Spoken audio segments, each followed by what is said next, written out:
Bismillahirrahmanirrahim. Dinasti Umayyah adalah dinasti kaum muslimin yang berdiri setelah masa Khalifah Khulafaur Rasyid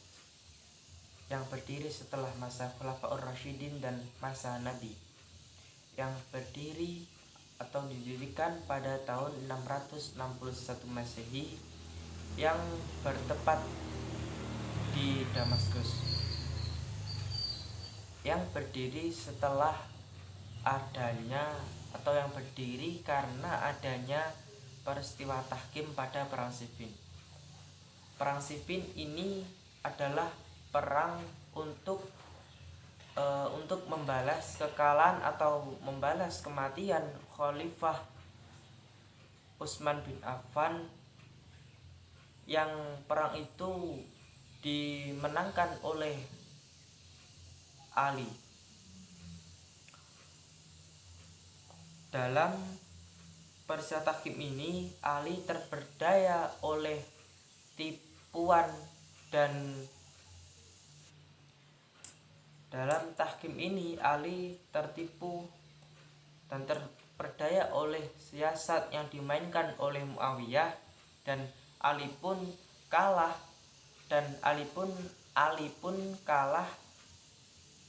dengan cara politis. Dan dengan ini Muawiyah mempunyai kesempatan untuk menjadi seorang khalifah dan pemimpin pada masa itu.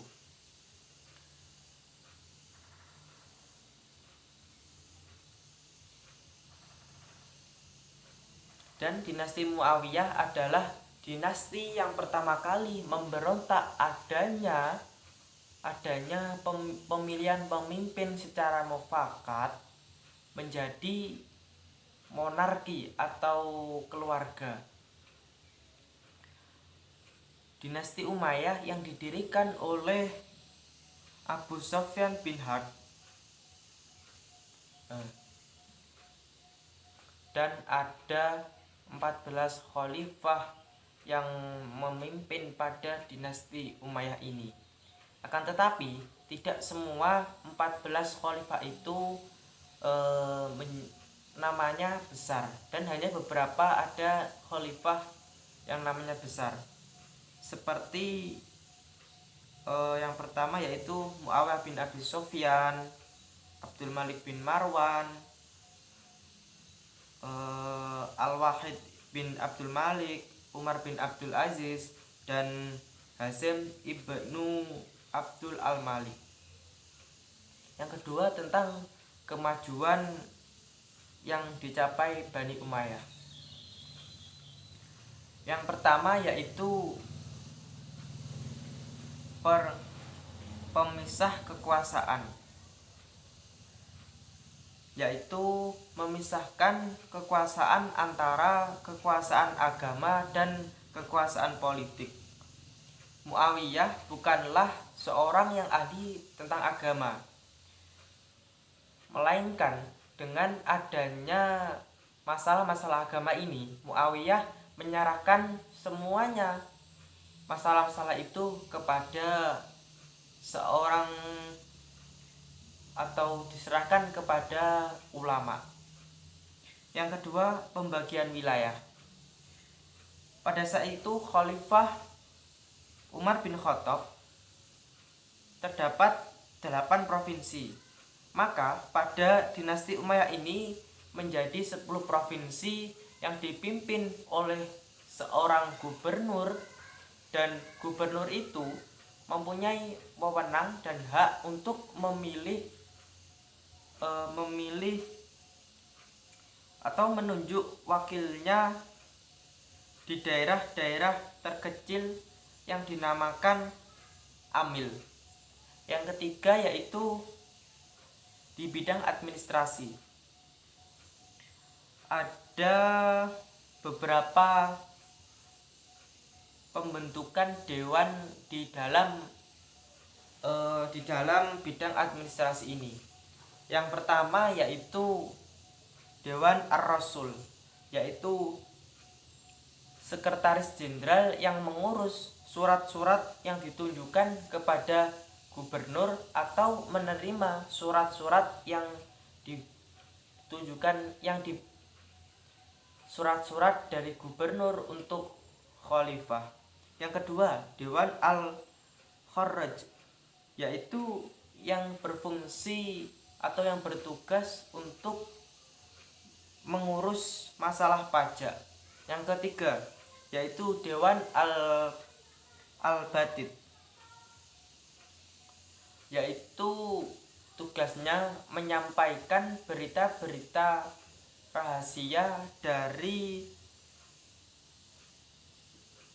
daerah kecil kepada seorang khalifah. Yang keempat, Dewan al-Khattam, yaitu tugasnya mencatat dan menyalin aturan yang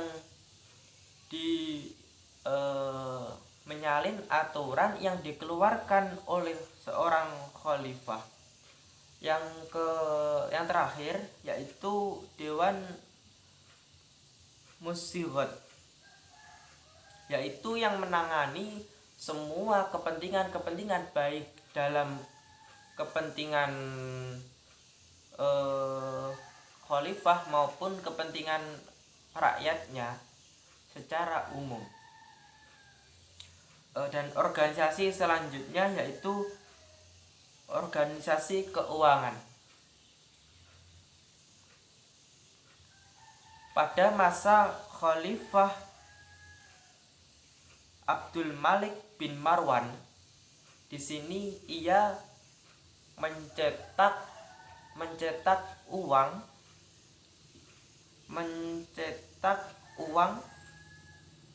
untuk negaranya, akan tetapi pengelolaan pajak tetap pada Baitul Mal. Selanjutnya, organisasi ketentaraan.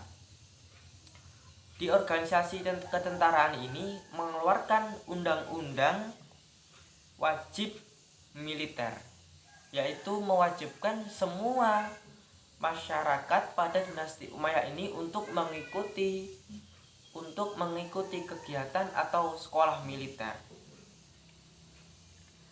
Yang selanjutnya, organisasi kehakiman. Di dalam organisasi kehakiman ini mempunyai dua ciri khas. Yang pertama yaitu seorang hakim atau qadhi, dia menyelesaikan semua urusannya dan menuntaskan perkaranya dengan cara ijtihad. Yang kedua yaitu semua kebijakan pada masa ini atau kebijakan kehakiman belum bercampur baur atau belum tercampur oleh kegiatan politik. Di yang ketujuh ini bidang sosial budaya. Di sini bangsa Arab memandang dirinya lebih mulia daripada bangsa non-Arab, dan bahkan mereka memberi julukan masyarakat non-Arab itu atau memberi gelar yaitu Al-Hamka. Untuk yang kedelapan yaitu bidang seni dan sastra. Dalam bidang seni dan sastra ini mewajibkan semua administrasi negara memakai bahasa Arab. Yang selanjutnya bidang seni rupa. Di sini seni ukir, pahat sudah menonjolkan corak-corak atau menggambarkan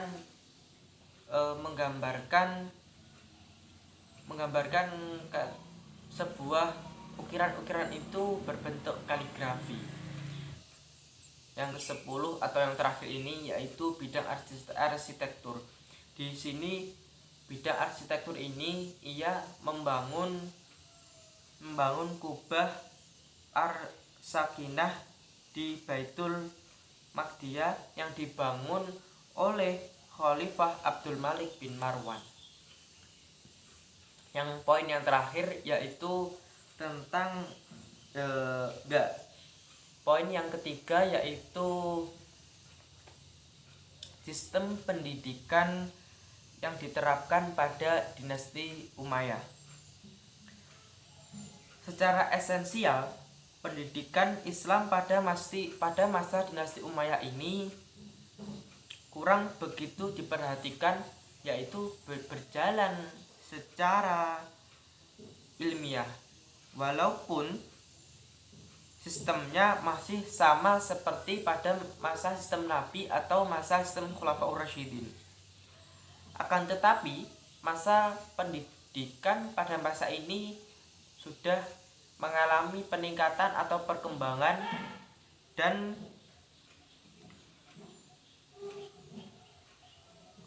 sehingga peradaban Islam ini sudah bersifat nasional, yaitu sudah mencapai 3 benua, yaitu sebagian benua Eropa dan Afrika dan sebagian besar di benua Asia.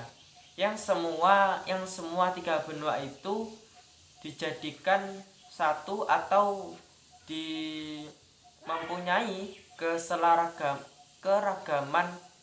mempunyai mempunyai sebuah bahasa yang diterapkan hanyalah satu bahasa, yaitu bahasa Arab. Sistem pendidikan yang diterapkan pada masa dinasti Umayyah.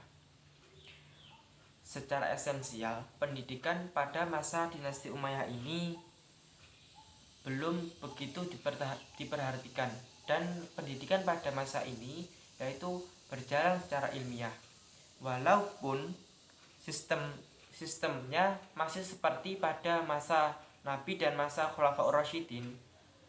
Pada masa ini mengalami perkembangan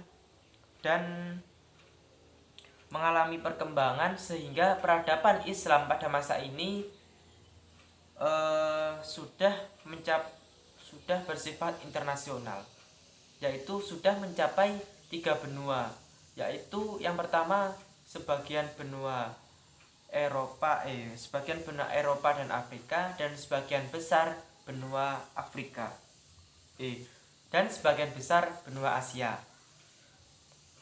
Dan dalam 3 benua ini disatukan dalam bentuk bahasanya, yaitu memakai bahasa Arab.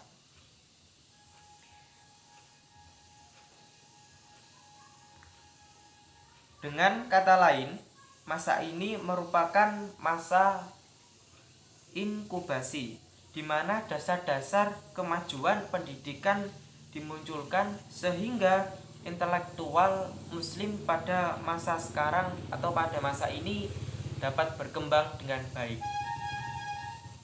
Yang terakhir, kemunduran dan runtuhnya dinasti Umayyah. Dinasti Umayyah mengalami kemunduran hanya pada saat dasarawasa pertama kekuasaannya, sedangkan pada masa tahun-tahun berikutnya sudah mengalami kemunduran. Dan kemajuan yang terjadi pada masa dinasti Umayyah ini hanya maju atau mengalami kemajuan pada masa Umayyah sampai masa Hisham, yaitu pada tahun 661 pada masa dinasti Umayyah, sampai Hisham pada tahun 742 Masehi. Dan adapun faktor-faktornya yaitu yang pertama, sistem pemerintahan khalifah dengan garis keturunan. Yang kedua, adanya gerakan oposisi dari pendukung Ali dan Khawarij. Yang ketiga, yaitu timbulnya permasalahan yang ditimbulkan oleh bangsa non-Arab dan suku Arabia Utara. Yang keempat yaitu hidup bermewah-mewahan di kalangan keluarga istana. Yang terakhir yaitu adanya kekuatan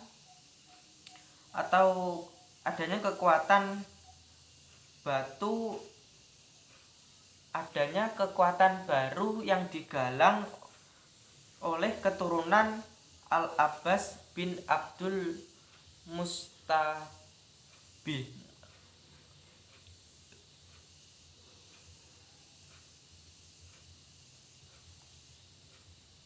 Yang kelima yaitu adanya kekuatan baru yang digolongkan oleh keturunan Al-Abbas bin Abdul Al-Muthalib.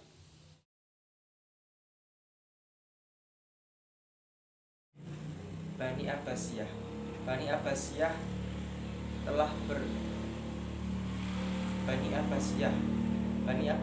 telah berkuasa selama 5 abad, yaitu pada tahun 750 sampai 1258 Masehi, menggantikan Daulah Bani Umayyah yang telah berkuasa selama 92 tahun, yaitu pada tahun 660 sampai 750 Masehi. Kekuasaan Bani Umayyah berakhir karena Marwan bin Muhammad wafat dalam suatu peperangan melawan Bani Abbasiyah. Dinamakan sebagai Bani Abbasiyah karena pendiri dan khalifah merupakan keturunan dari Abbas bin Abdul Muthalib, paman Nabi Muhammad, dan orang yang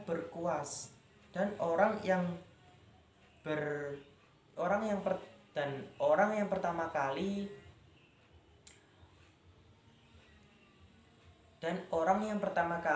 berkuasa pada dinasti Abbasiyah adalah Abdul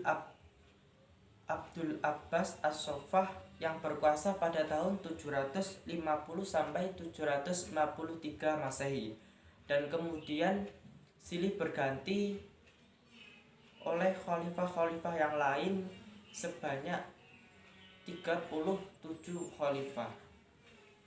Yang kedua, sistem pemerintahan. Pengganti Umayyah oleh Abbasiyah ini dalam kepemimpinan masyarakat Islam lebih dari sekedar penggantian, akan tetapi merupakan sebuah revolusi sejarah Islam, yaitu Perancis dan Rusia di dalam sejarah Barat. Selama dinasti Abbas berkuasa, pola pemerintahan yang diterapkan berbeda-beda, yaitu menyesuaikan dengan politik, sosial, budaya pada masa itu. Berdasarkan perubahan pola pemerintahan dan politik itu, para sejarawan membagi menjadi 4 bagian. Yang pertama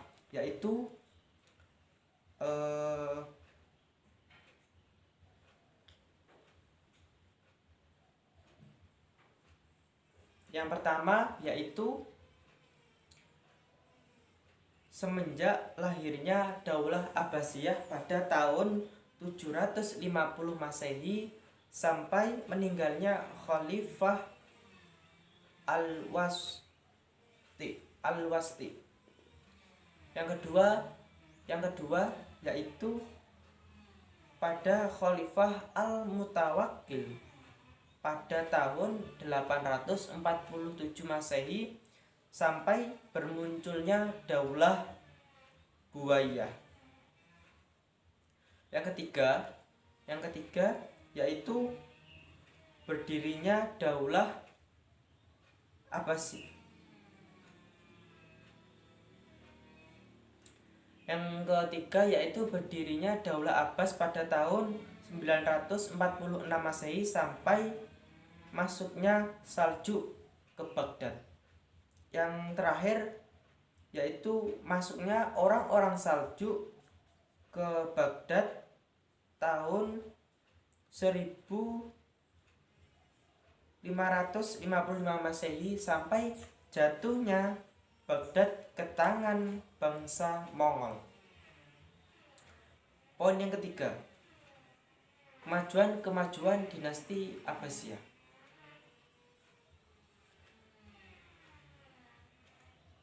Sebagai kemajuan dinasti Abbasiyah. Sebagai dinasti yang telah menjabat lebih dari 5 abad ini, banyak kemajuan yang diperoleh oleh dinasti ini. Dan dinasti ini telah memberikan banyak sumbangan positif bagi peradaban dan kemajuan ilmu pengetahuan Islam. Dan kemajuan di bidang sosial budaya ini adalah terjadinya proses akulturasi dan asimilasi masyarakat. Keadaan sosial yang majemuk berpengaruh terdapat perkembangan peradaban Islam menjadi lebih baik lagi.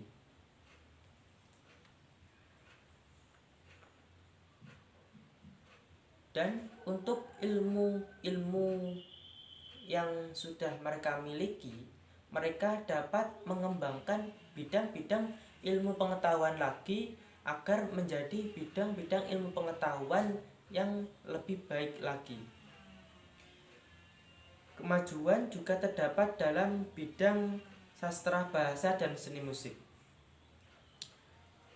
Pada masa inilah muncul seorang sejarawan yang sangat terkenal, yaitu Abu Nawas. Dan ada sebuah karyanya yang masih dapat kita lihat, yang masih dapat kita baca, yaitu yang bernama Kitab Khalilah wa Dimma. Selain bidang-bidang tadi,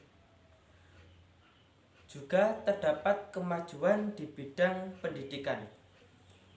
Untuk memajukan bidang-bidang pendidikan, Bani Abbasiyah telah membentuk beberapa lembaga-lembaga pendidikan, baik pendidikan rendah sampai pendidikan yang tertinggi.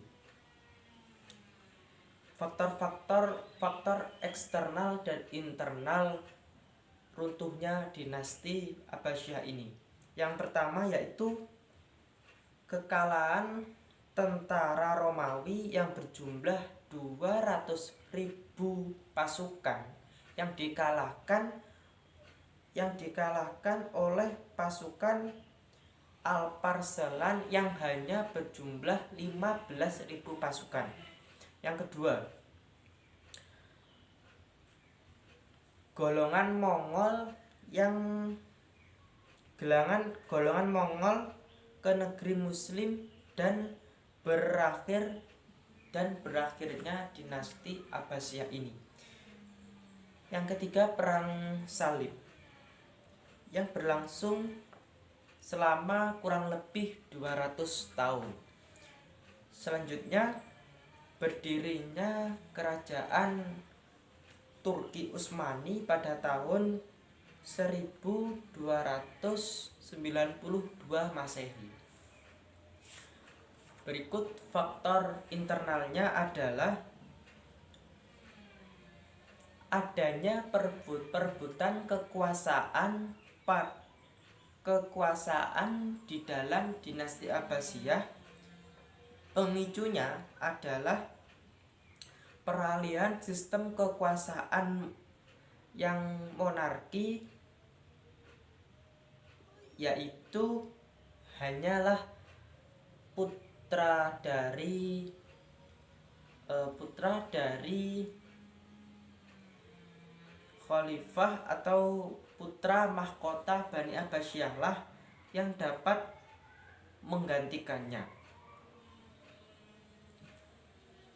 Dan perilaku amoral para khalifah dan pembesar istana yang menyebabkan masyarakat tidak percaya lagi atas kepemimpinannya dan meminta kemerdekaan kepada pemimpin-pemimpinnya agar para masyarakat dapat hidup lebih baik dan bisa merdeka, tidak seperti saat ini. Sekian dari saya, apabila ada kurang lebihnya saya mohon maaf yang sebesar-besarnya. Akhirul kalam, wallahul muwaffiq ila aqwamit thoriq. Wassalamualaikum warahmatullahi wabarakatuh.